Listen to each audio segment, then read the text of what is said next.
Caro presidente Aníbal Diniz, senhores senadores, senhoras senadoras, nossos telespectadores da TV Senado, ouvintes da Rádio Senado, servidores desta casa,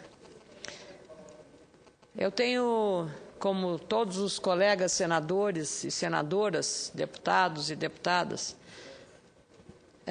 aproveitado essas sessões não deliberativas, esses períodos de sessões não deliberativas, para trabalhar nos municípios na eleição municipal. Já percorri até agora quase 130 municípios no Rio Grande do Sul, de um total de quase 500. O senhor, senador Aníbal Diniz, no seu Acre, o número de municípios é bem menos do que no meu Rio Grande.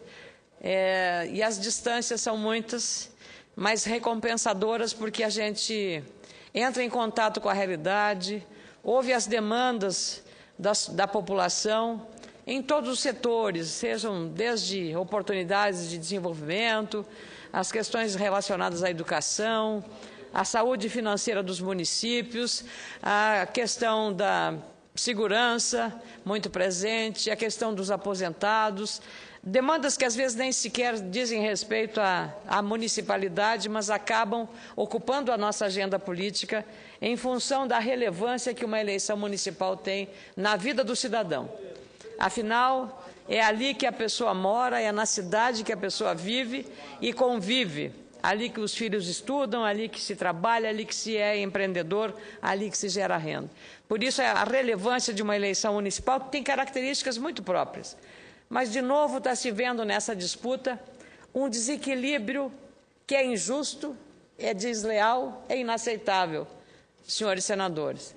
É um prefeito disputar a reeleição permanecendo no seu cargo, enquanto todos os outros concorrentes são limitados por uma rigorosa legislação, e digo de cadeira que a Justiça Eleitoral do meu Estado é zelosa, é exemplar no cumprimento da estrita determinação da letra legal, ou seja, fiscalizam o pleito e não há qualquer complacência com a irregularidade na campanha eleitoral. Porém, quando um prefeito está disputando uma eleição, mantendo-se no cargo, ele cria uma condição privilegiada comparativamente aos demais postulantes, que acaba se revelando uma disputa desequilibrada, desleal e injusta, porque nenhum outro partido ou candidato tem condições de se nivelar nessa disputa. O prefeito passa no seu horário de expediente a ser o prefeito. Aí ele pode ir para fazer uma inauguração, porque ele está como prefeito. E aí, nos intervalos do almoço, ele é candidato, aí ele faz o seu proselitismo, e à noite também da mesma forma. Já ninguém pode, nenhum candidato, se for uma inauguração de uma área pública, estará correndo o risco de uma impugnação da sua candidatura. Veja só que um secretário municipal que queira disputar uma eleição, ele tem que se desincompatibilizar 6 meses antes do cargo. Ele que é, digamos, um encaminhador da autorização de uma despesa. Mas o chefe dele, que é o prefeito, ele não se desincompatibiliza, ele fica no cargo. Então, há uma incoerência no trato dessa questão, senador Mozzarillo. Já ouvi o senhor falar outro dia, Vossa Excelência falando outro dia sobre essa matéria.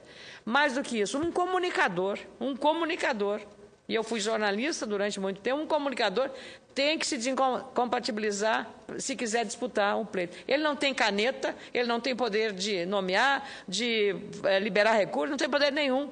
Simplesmente porque se estabeleceria uma concorrência também desleal, ele ocupando um microfone ou tendo espaço na televisão com os demais candidatos. Está certa a lei, está correta a lei. Agora, veja, o prefeito que está no cargo e disputa a reeleição, ele pode praticamente tudo.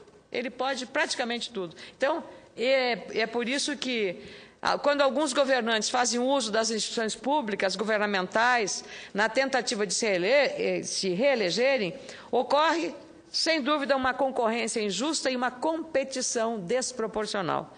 desequilibrada em relação àqueles que não têm o mando, nem o poder do cargo executivo e a caneta na mão, quando no exercício da atividade pública acumula a condição de chefe do poder e também de candidato. Como eu disse, um secretário municipal, se quiser ser candidato, tem que se desincompatibilizar 6 meses antes. O mesmo ocorre em relação a um comunicador, um jornalista. Os candidatos em desvantagem são prejudicados porque eles não podem competir com o peso da máquina pública, do controle do caixa e da gestão de quem está à frente do Executivo, seja no município, seja no Estado, seja na Presidência da República.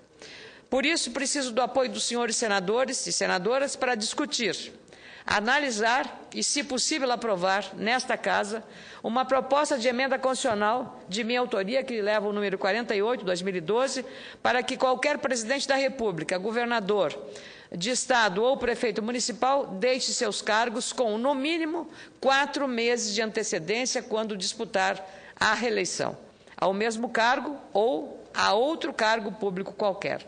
A Constituição Federal, no capítulo 4º, que trata dos direitos políticos, já diz no parágrafo 6º que, abre aspas, para concorrerem a outros cargos, o presidente da República, os governadores de Estado e do Distrito Federal e os prefeitos municipais devem renunciar aos respectivos mandatos até 6 meses antes do pleito. Defendo, portanto, a simples desincompatibilização, não a renúncia, com 4 meses para o mesmo cargo eletivo. Extremamente razoável. Trata-se de uma proposta no caminho da equidade e de uma disputa leal, democrática e justa. Em minhas andanças pela região sul e o centro-oeste do Brasil, tenho percebido, após conversas com muitos prefeitos, vereadores e eleitores, o quanto as disputas políticas no Brasil, no caso das tentativas de reeleição, ainda abrem brechas para eleições e campanhas eleitorais desequilibradas. De acordo com o Tribunal Superior Eleitoral, somente no meu estado, o Rio Grande do Sul, de 1.190 candidatos a prefeitos, 73 vão tentar a reeleição no pleito do próximo dia 7 de outubro. Somando os números de candidaturas do meu estado com as dos outros estados da federação, são mais de 15.500 candidatos às prefeituras, sendo que desse total, 650 estão tentando a reeleição. Não importa que seja do meu partido, a lei é para todos, e mesmo aqueles do meu partido vão entender as razões dessa minha proposta. Ou seja, entre 4% a 6% de todos os candidatos acabam tendo uma vantagem superior e adicional na disputa eleitoral, continuando no cargo, como acontece hoje, como a lei determina. Como acredito numa sociedade democrática, onde o objetivo máximo é a busca do tratamento igualitário para os desiguais, considero situação inaceitável e não podemos compartilhar com essas desigualdades no nosso sistema eleitoral. Defendo, portanto, que as eleições no Brasil, que são vistas aos olhos do mundo como uma das mais eficientes e modernas, também se modernize nesse sentido, com uma disputa equilibrada e mais justa. Pretendentes à reeleição já têm um ganho. A não desincompatibilização os torna privilegiados, favorecidos nessa disputa. O momento é mais que oportuno para debater essa questão. Estamos às vésperas de mais um pleito eleitoral para a escolha de prefeitos e vereadores. E é importante lembrar o papel relevante que a Justiça Eleitoral tem tido no sentido de coibir o mau uso da máquina pública e as candidaturas duvidosas e irregulares, os chamados fichas sujas, que estão sendo banidos do mapa eleitoral. É inegável que o Tribunal Superior Eleitoral e o Ministério Público têm desenvolvido ações no sentido de democratizar ainda mais as eleições do Brasil. As campanhas para a eleição de candidatos ficha limpa e a disponibilização de informações sobre os recursos das campanhas dos candidatos na internet são mais uma prova de que estamos caminhando nessa direção.